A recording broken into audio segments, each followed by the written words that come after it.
year in pre-K, and she graduated here from Ingleside High School. She was a cheerleader in junior high all the way through high school. And her most important thing during her life here at Ingleside was her friends. I was nothing but her chauffeur and her bank. But you guys were her friends, and that's all she cared about was her friends and the football team. Sorry. Allie was a good student. She was part of the SAG group. But when she graduated from high school, she was kind of lost, not knowing where do I want to go, what do I want to do. Her passion was modeling. And she started pursuing modeling, and she was very good at it. She got a lot of jobs with her modeling career. And then she told me, Mom, I want to go to college. And I said, we set that up, so we did. We set up her college, and she was about to start her first semester in college. Then one Friday night, she came through the kitchen and she said, Mom, I'm going to go hang out with my friends. We're going to go have pizza and watch some movies. And I was baking cookies for her. And so I said, make sure you eat something, hon. And she said, we're going to eat pizza. I'll be okay. And I said, okay, I love you. And she said she loved me. And she walked through. While she was at this party, which she's been to these kind of parties all the time with her friends, you've been to these kind of parties, you just get together and you hang out and you have fun. Well, while she was at this party, someone snuck some hard alcohol, not beer, hard alcohol, through the window of the bedroom.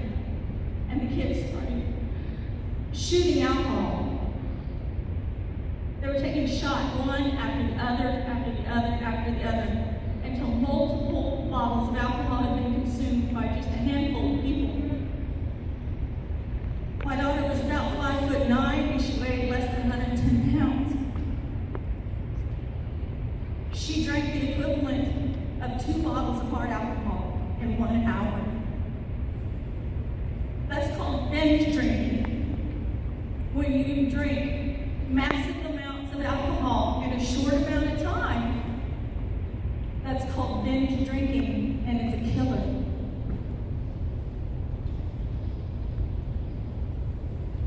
After about an hour, Allie passed out. But the alcohol that was in her stomach was slowly seeping into her bloodstream. For hours, this alcohol was seeping into her bloodstream, and she had passed out. The kids there didn't know any better than to roll her over on her side so that if she pukes, she won't choke on it. Is that what all you guys know to do? Is that what you've been told? Roll them over, make sure that they don't lay on their back because they'll throw up and choke on it. That's basically what adults do and what children do. That's all I knew. Until that Saturday morning when the police came to my house and said, I'm sorry, Miss Cooper, but your daughter is gone. And I thought, you got the wrong house. My daughter's having pizza at a movie just down the road. And they said, no, Miss Cooper, your daughter is gone.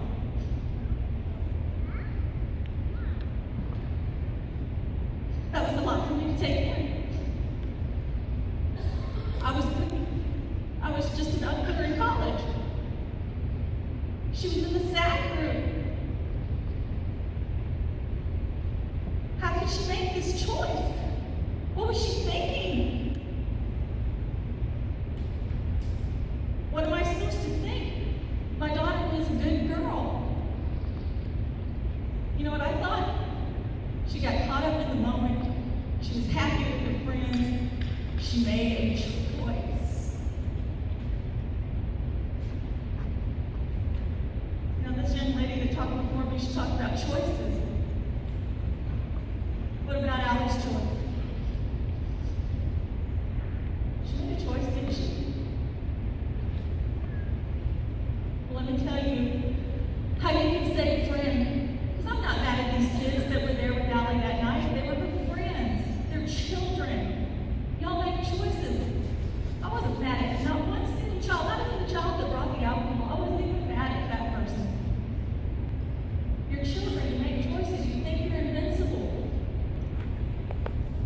Those kids had to come to that house and see my daughter lying dead in bed.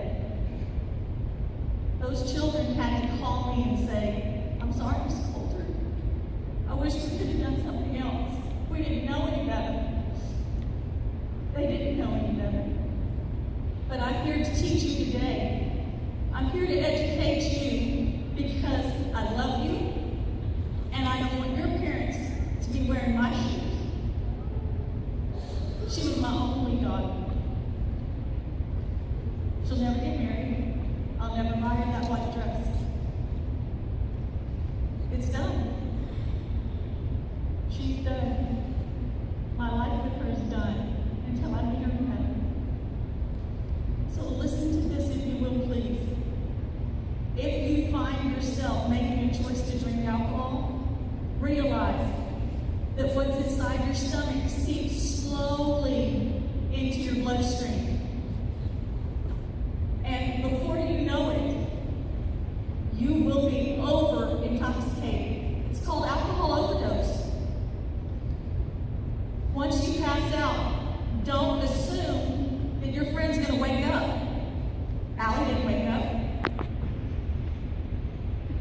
Never assume that your friend is just passed out and that they're just going to sleep it off and they'll wake up later. Allie didn't wake up. If you find yourself in this position, shake your friend, slap the crud out of them. If they don't respond, you need to call 911. They're dying. Rolling them over and hoping they don't puke is not enough. The next question you might have in your mind is, well, if I call 911, I'm a minor in possession, I'm going to get in trouble, I'm going to go to jail. No, you're not.